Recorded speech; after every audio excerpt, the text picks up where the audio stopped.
Okay, welcome to lesson 3.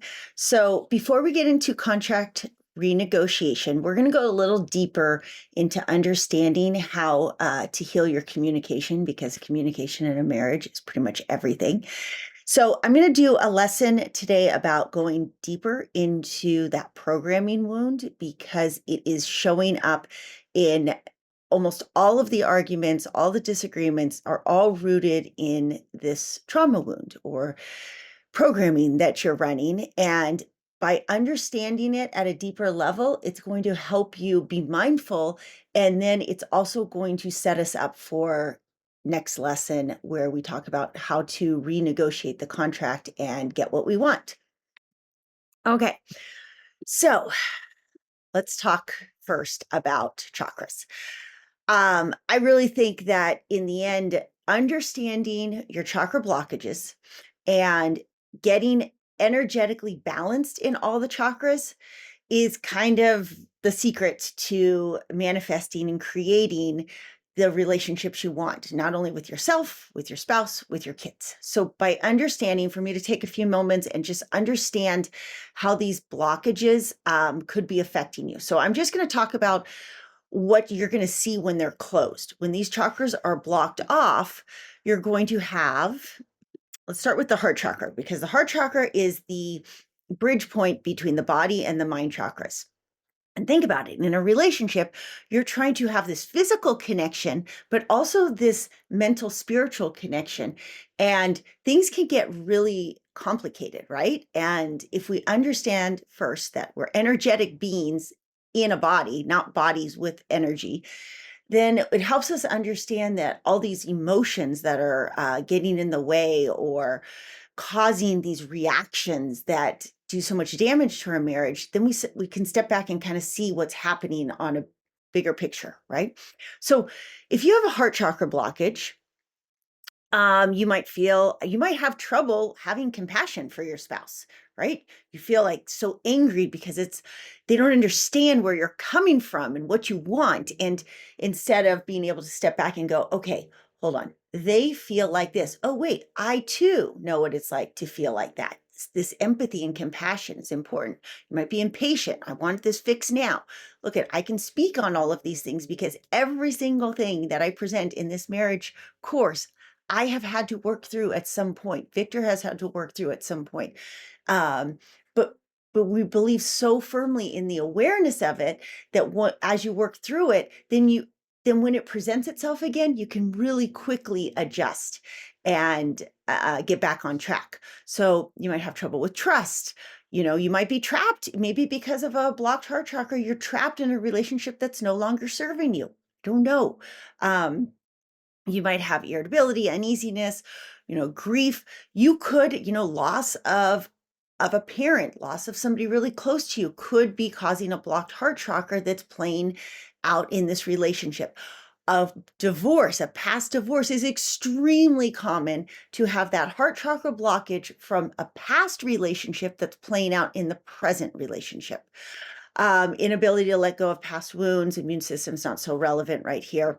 Throat chakra. Okay, everything's about communication. Blocked chakras affect above and below. If you have a blocked heart chakra, it is really going to be hard to have a balanced throat chakra. That energy has to flow from the bottom up. Okay. So you might have trouble communicating what you want to say.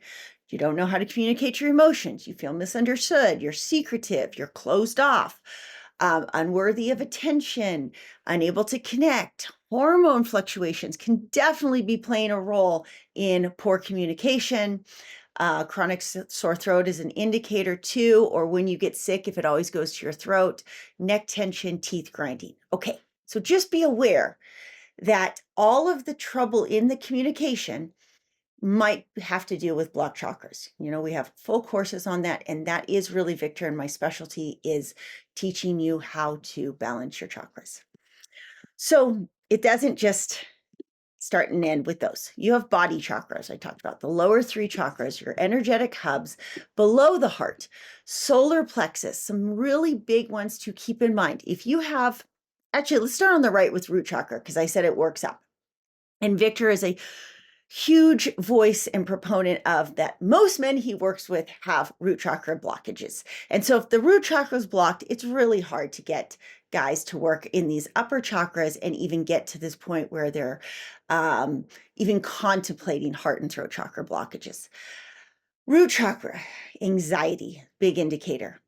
Not feeling safe, having panic attacks, needing a lot of affirmation, or just struggling with low self-esteem. Some of these root chakra and sacral chakra kind of overlap. It's funny, cold hands and feet. So you're getting poor circulation, right? Tightness, low back issues. Very common for root chakra blockage to have low back issues, digestive issues, feeling tired all the time. Remember, we have the Health Quest. The Health Quest addresses these root chakra blockages and helps you get on track there, so you can work at this from both sides.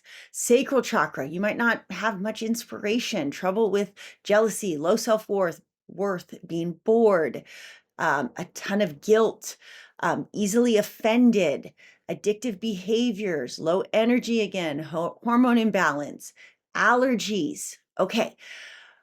I told you in the first 2 lessons that Victor had gone on this spiritual journey. I am so excited for him to share more about this, because for him, he has always struggled with root and sacral chakra blockages. Root, not so much lately, but sacral. And to see this transformation, I am not telling you that you or your spouse absolutely have to go on this type of spiritual journey and do plant medicine. But hey, I'm just saying that it was so transformative for Victor to offload this last level, that no matter how much self-growth and cognitive, like learning about gene keys, learning about programming, it was just the last thing that he needed to fully let go of this wound that he'd been carrying around for so long.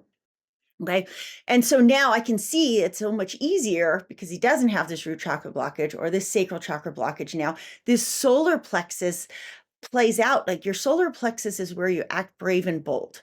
And we used to always joke that we could see it for Victor when he went rock climbing. It was like he just hit the panic button for no apparent reason when he was totally safe, but his body, that amygdala hijack, was telling his body a totally different story and putting him in this fight or flight response through travel, through the smallest little things.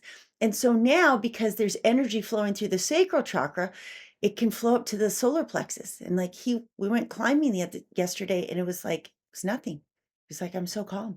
It's crazy. So if you have solar plexus blockages, you're going to feel this feeling stuck. You can't take action, you feel worthless, no purpose. You don't really have any dreams. You have trouble seeing the big picture. Again, low self-esteem. You're needing to control everything, tons of guilt. Again, no ambition, an inability to let go of the past, stomach issues, a very defensive ego, adrenal issues. Okay, they all work together. All of those 3 body chakras reinforce each other. This could, I'm just saying, it's not saying it is, but this could be the root of the communication problems. The fight you guys are having, or the feeling aloof, cold, not connecting anymore, it can easily be just an energetic block. Okay, just keep this in mind before we go on. Okay, so on top of it, I can never find a good spot for my face.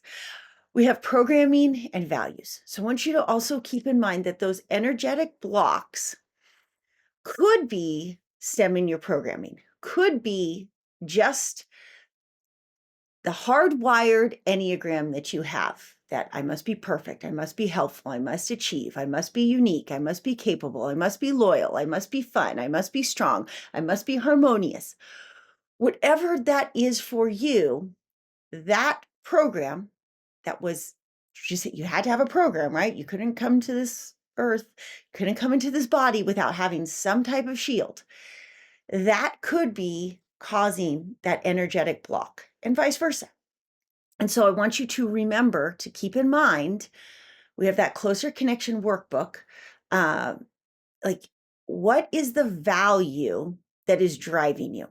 Okay. And then what is the value that is driving your spouse? Harmony and selflessness, right? If my husband's a Enneagram 2, must be helpful, he's going to be driven by harmony and selflessness. Well, that's naturally going to cause some body chakra blockages because because to stay safe, he needs to make sure that everything is going out. If you're trying to stay safe by serving others, there's no time and space for serving yourself, and that can cause problems. If I'm challenging control, if I'm an Enneagram 8, I must be strong. My value is challenge and control. So that can create a very overactive solar plexus, right? Where I must be always brave, bold, in control, over controlling, overacting, dominating. And so, for each of those chakras, for Victor's, it was really important if he's running that harmony and selflessness, I must be helpful. It's important to go up to the sacral chakra and tap into sense of self-love. For me, it was very important for me to go into my heart chakra of empathy and compassion. Okay. Understanding how these are all intertwined. So maybe yours is an Enneagram 1, order and perfection. Enneagram 7, fun and positivity. Enneagram 3, achievement and recognition. Enneagram 5, security and resources. Enneagram 4, sense of self and importance. Which one am I missing here? Importance and independence.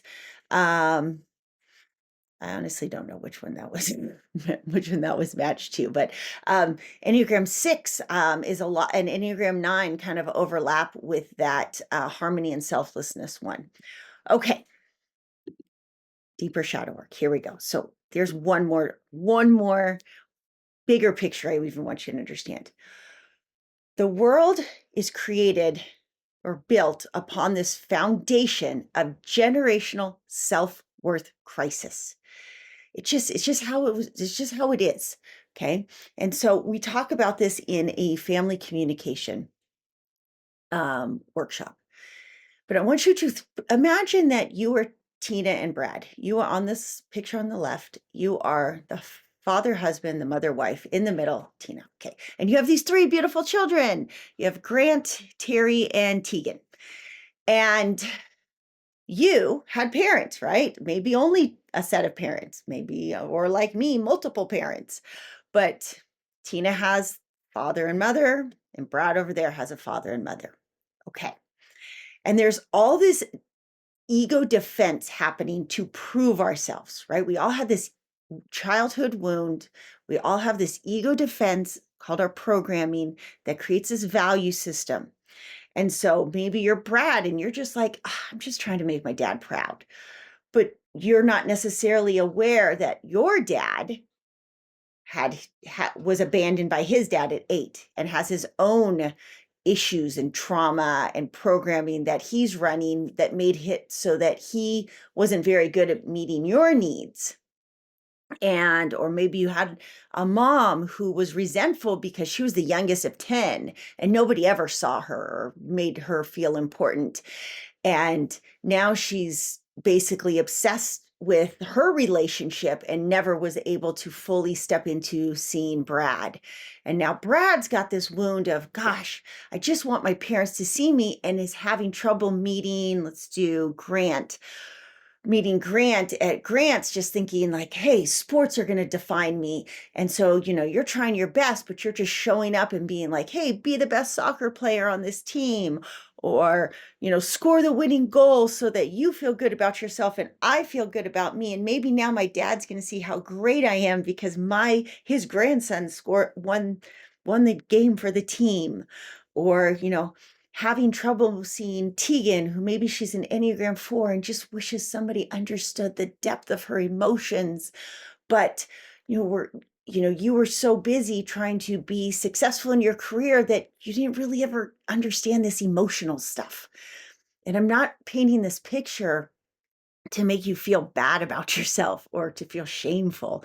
It's just, this is how family dynamics develop. This is how we got to where we are.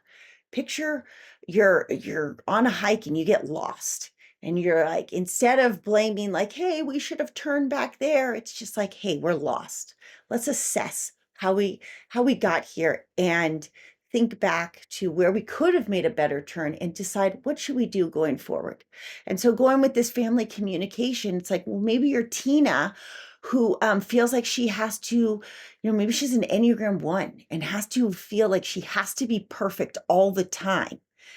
And again, then in being perfect, she's just caught up in being able to make sure, okay, I got to make sure my Enneagram 3 son Grant, it never misses a practice because everything about his self-worth is wrapped up into being able to score that winning goal. And I just don't understand why my Tegan, I love her so much, but why is she so volatile and emotional? I just don't get emotions. I'm a 1. I uphold perfection all the time. I don't do this emotional stuff. Or Terry, the son, feels like his parents will never listen as well as his friends do. Maybe his social circle is just so important and finds this sense of identity through it. And the parents are just trying to be stable and provide all the opportunities they can for their kids, but those kids might be needing to be met at an emotional level.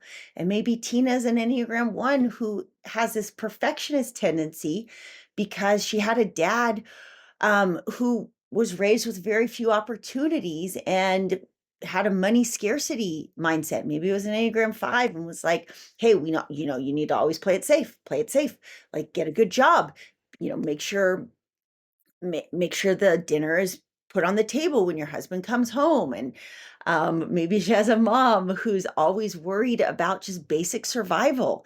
Like if this is that combo right there is a very common baby boomer family where, grandparents came from the Great Depression. And so that next generation of baby boomers were taught to, like, we always play it safe, right? And then you have like my generation of Gen X, who's like very much about independence, being strong and capable. And then we have this softer millennial generation that was very much about the snowflake generation and but then also started to tap into like pretty cool creativity with it, right? And then, we have the Gen Z and what is it, Gen A now? They're so much more emotional. And so we have to observe that this generational self-worth crisis is playing out in a very dynamic way.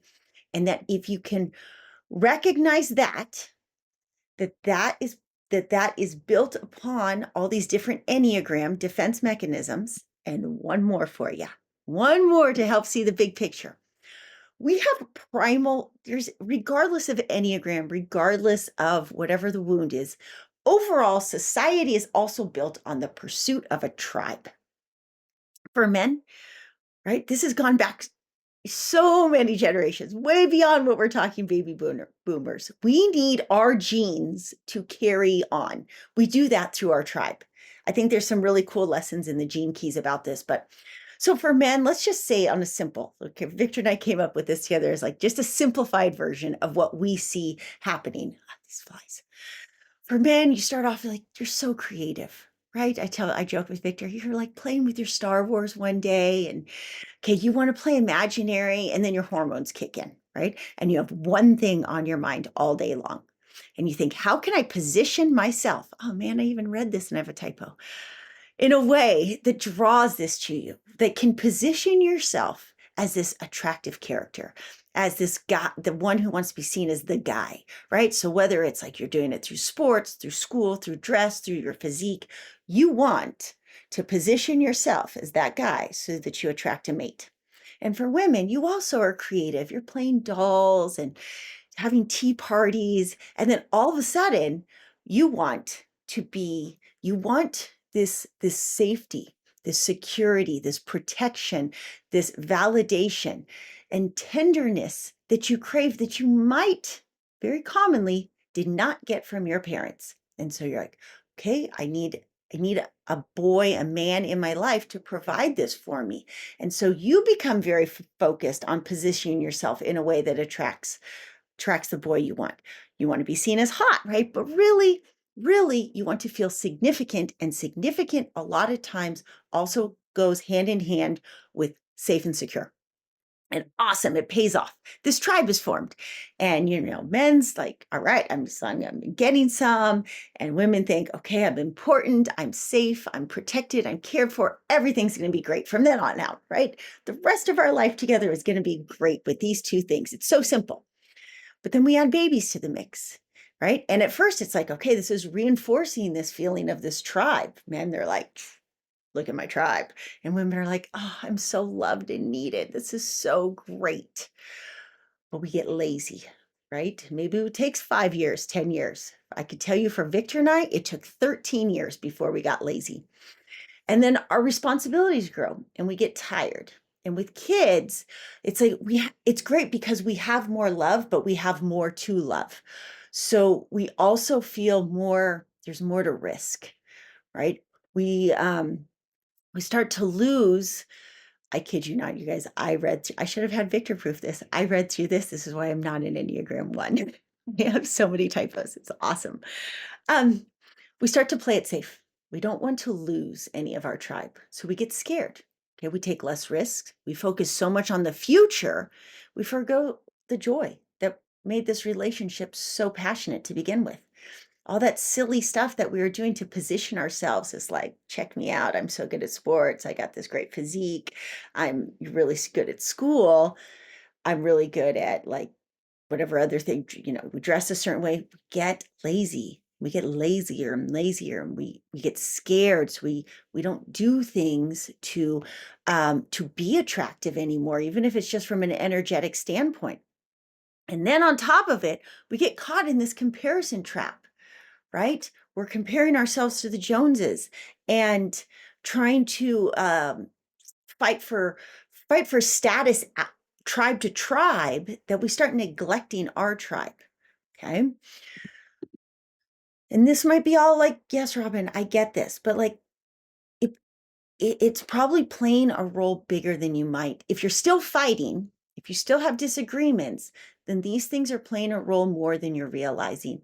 Or just be mindful of these 5 things. 1, you might be asking for something that stems from not receiving the support, protection, or tenderness you needed from your dad or mom.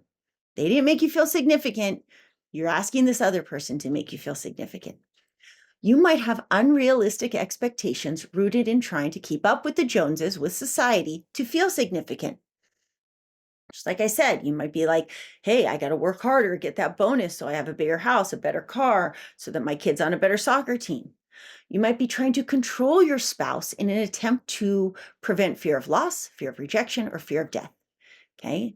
Can be on either side, but women, it's a bigger tendency that you're so scared. I know this feeling, so scared to lose a child to have harm. You're trying to risk assess all the time that you're playing so small, and especially you're constricting your energetic being along the way. You might be trying to use your spouse as validation, importance through like sex, status, association. I used to give Victor a hard time about this. He's like, yeah, check out my wife. I'm like, that's not enough. We can't go like, hey, I'm with her. I'm with him. We need to have, it has to be more than that. And also remember, we talk about this a lot in the daily activities. Your brain is addicted to stress and drama. It has this massive, powerful negativity bias, right? One thing negative overpowers a positive by 5 times more. Okay. So, and your brain, a lot of people's gene key is addicted to finding drama, seeking out drama, or obsessing over your emotional state. So again, be mindful. Your mind might be lying to you. The next lesson, lesson 4, hopefully we will move away from this emotional part into more practical approaches. But even in that practical, we have to remember that fear of scarcity, money mindset issues, fear of loss, all of these things, caring what society thinks of you, can be impacting this. So your simplified shadow work is, how can I let go of this wound from my childhood? How can I see this wound and be like, okay, I see you, but I don't like set down that baggage. I had a good meditation about this with working with your kids about letting go of this baggage, but you can with your spouse too. How can I start reparenting myself? And what are ways that I can start meeting my own needs? If you need more help with this, Victor and I can help you one-on-one with these things. Okay, yes. Now that you see this wound and the emotional need unmet, ask yourself, do I want the baggage from my childhood to destroy the love I feel for this person? Victor and I have shown up many times with compassion saying, hey, I know I'm like this. I know I have this tendency. I know you want to call me my parents. I know this irritates you about me. I'm working on it. I'm doing the shadow work. I choose not to let it destroy this love. And that's a really important decision you have to make. You have to choose, is my desire for love, joy, happiness, connection stronger, more powerful than the resentment or anger or sadness from my past that I was holding on to? It's really easy to once you decide, it's really easy to go forward. Okay. I wanted to touch really quick because I do believe that generational self-worth crisis means that we have to build our self-worth from the inside out, which means self-respect. Okay. This is the solar plexus and sacral chakra in the positive. Like, take note of these things. Ask yourself, are you aware of who you are? Can you see yourself moment to moment playing out positive self-worth or negative self-worth? Positive self-talk, negative self-talk, self-responsibility or outsourcing. Okay. Can you observe these thoughts without judgment or attachment? Do you have dreams and are you chasing them? If you have dreams and you're chasing them, good job. Okay. It's important. That's how you prove to yourself that you believe in yourself, that you respect yourself, that you believe that you're worthy. Do you have creative outlets that aren't weighed down by the pressure to make money, to excel at them, to care what others think? Creativity for creativity's sake. I take care of myself by not abusing it with food, stress, drugs, or alcohol. Doesn't mean you can't have chips every so often or be stressed out every so often. I'd rather not be needing drugs, but if we could say plant medicine, could be obsessive with plant medicine. Alcohol, it's not a matter of abstinence. It's a matter of like, are you addicted to them or abusing? Are you hurting yourself, harming yourself through these things? Okay. Like, stress is a big one. We can be so addicted to our stress that we're causing a lot of damage to ourselves. Can you give, but only give once you've given to yourself and feel that you have the capacity to give without destroying yourself in the process? This is very important. Important to recognize that giving is good, but only once you've given enough to yourself that your container has room to give out. And like, overall, if you feel worthy and you respect yourself, you're going to feel light and grateful and positive. Okay. So regardless, all of your manifestation, right? Manifestation to bring into your reality, to draw into your personal reality, a loving, caring, happy marriage, it begins with gratitude. So just start with something small. Like, I know for me, when I get to breaking points where I'm like, Victor, this is just not feeling right. If we're not thriving here, that I can also step back and go, like, I am so appreciative that he gives me massages anytime I want. I want a massage. I don't have to work. I can work, but I don't have to. I know he'll protect our family, and he has all of these years. He's made it so that we always have what we need at that time. He's kind, compassionate, and patient father. It's really important to start with what is right instead of just focusing on what is wrong. Everything in manifestation, whether it's your relationship, kids, health, whatever you want, it has to start with gratitude. All right, so here we go. With an open heart, let's get clear on exactly what you need and want. Okay, because this is about communication. We need to make the ask. We need to know what we're asking for. So I know this is a busy paper. You have a workbook on this. So I'm going to go through it really fast. That way, if you're just listening to it, you don't have to read all my messy notes. But where do I need the most support? Maybe there's something besides this, but I tried to cover the big ones that I noticed where I've made requests for support. Parenting. Do you need your spouse to back your parenting style, provide more or less discipline, support your educational or lifestyle choices? Household responsibilities. Do you need more help with the chores, or do you need a differing standard for cleanliness and organization?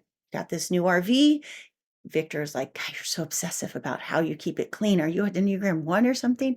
And I'm like, no, it really means a lot to me to have it look like this. And so he's like, okay, he took note and he's like, make sure that every night before we go to bed, he makes sure that it looks a way that makes me feel good. It's great. It's a great compromise. I made the request. He's like, cool, I can do that. Our lifestyle choice from the last one, it was like when we wanted a full-time RV, I'm like, hey, we need to be clear in, do we want this lifestyle or not?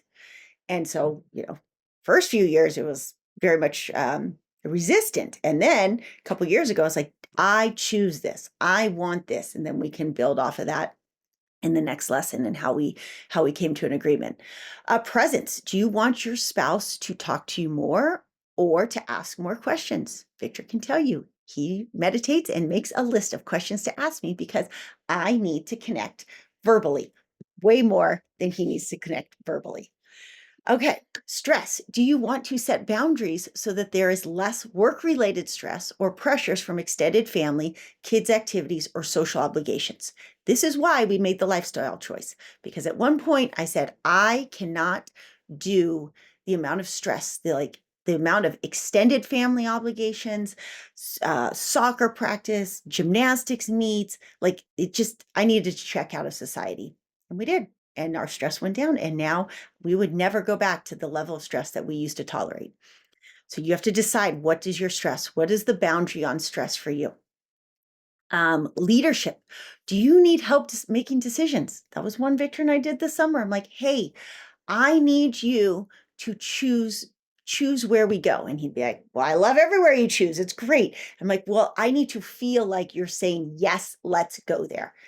He started doing that. I'm like, this is great. I feel so much better just by you saying, yes, let's go there. Or, maybe you tend to be quiet and afraid to speak up, and you need to make a request that you want to feel more heard in the decision making. Money management. Number one cause of divorce, money. So do you need more clarity about spending, savings, debt, financial priorities, financial goals? Victor and I are working towards buying a retreat land. And so I feel like we have to sit down and go, like, let's get clear on how much money we want to save for this, what price point we want to buy, what does that look like? And then there feels like feeling like you're on the same page makes a big deal. Commitment and trust. Do you need to have to clear the air or have an honest conversation about jealousy, insecurity, trust, more transparency, intimacy? Do you want more or less physical and emotional intimacy? Self-growth. Do you need help overcoming your trauma, or you want to help your spouse with theirs?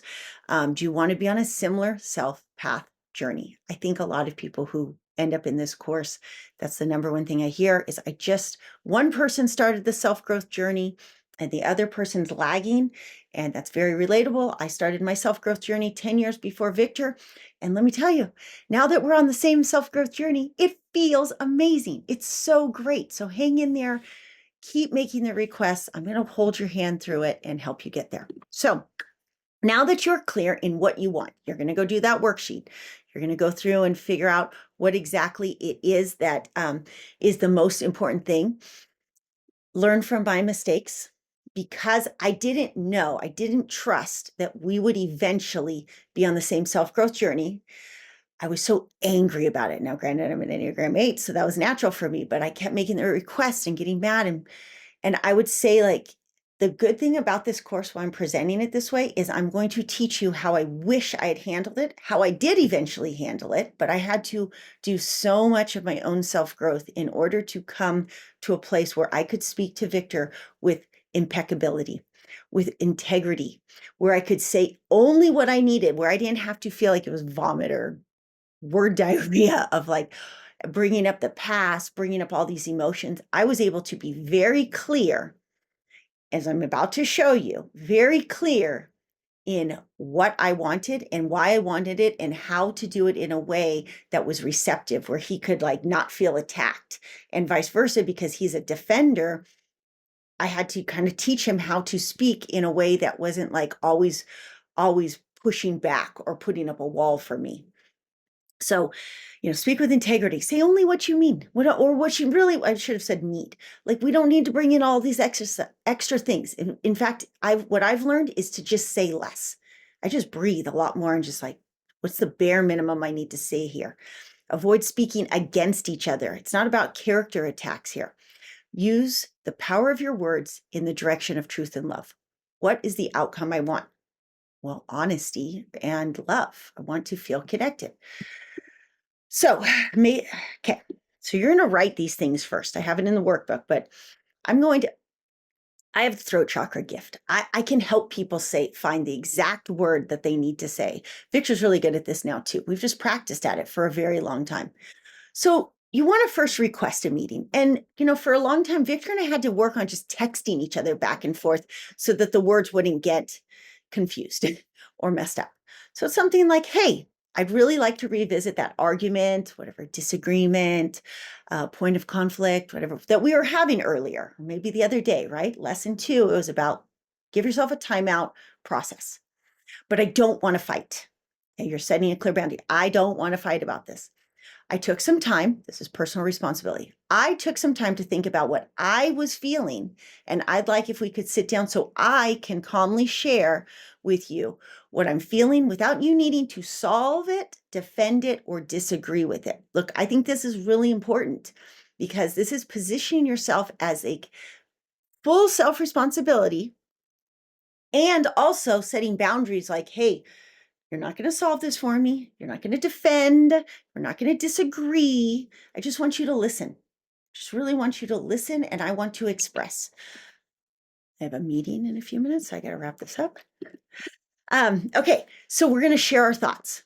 We're going to say, when you sit down, and maybe you do have to do this through writing. That's okay. You're starting with, I am making a commitment to myself and our relationship to work through these things by becoming more aware of my own thoughts and feelings, reparenting myself, and taking better care of meeting my own needs. Those are really important. You have to actually do those things. In this process, I recognize that I can't ask everything of you. Those 12 things I shared on the slide before, or 9 things, you can't ask for all of them. Okay, you need to pick a few key areas. So I need your support in a few key areas to start with. Okay, what are you going to prioritize? So the ask, you start with like an I feel like. I'm going to show you an example in a second. I feel like, so you share. I notice this stems from this deeper fear. Okay, understanding. You want them to understand you. Okay, I'm working on letting go, surrendering, and trusting that you're taking self-responsibility. And then you open up with like, what are you thinking and feeling? Is there a way that we could find a compromise between our paradigms, like invitation? So here's an example. Parenting. I feel like I have to do most of the disciplining of our children. Okay, sometimes, one person feels like they're the heavy. But I've also done self-work to see that this stems from a fear that they might be boy crazy like I was in high school, and I'm trying to protect them from making the same mistake that I feel shame for. Okay? And then go, well, but I'm aware that like they have different relationship with us than I had with my parents. I have different upbringing. However, I see that this tendency, I see that there's this difference, but that doesn't mean I should do all the parenting. I need you to help me. It's hard for me to completely let go, and our kids still need some discipline. So like, what do you think and feel about all this? Are you open to being more involved in setting rules and boundaries? Like, can we address this together? Okay. Another example. Let's say the passion just kind of died out.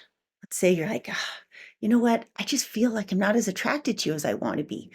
But I'm noticing that this stems from like just feeling bored in our relationship and I'm just exhausted. I have so much stress, right? This is this personal responsibility that, look, I'm working on setting boundaries with my extended family, with my career, with I'm also working on lowering my expectations of others, especially of our kids. But I also want to chase the passion. I want this sense of anticipation and I want novelty with you. What you're doing there is saying like, "Hey, I like you. I love you. I care about you. I want it from you. I don't want the attention from somebody else." But, like, instead of saying, like, "You never take me out for a date. You always stare at your phone," we're meeting them at it from a different angle. So then you're like, "Hey, what are your thoughts and feelings about this? Like, are there things that about me that might not be as attractive to you, and I wanna work on them? Do you want to try to rekindle this passion and fun again?" Okay? We're opening the door to compromise. So now, wrap this up. You can do this. This one's a hard lesson. This one's going to take you some time, but you can do this and you can come back and revisit it. You can work with me or Victor one on one, but you can do this. Okay. I believe in you. All right. Namaste.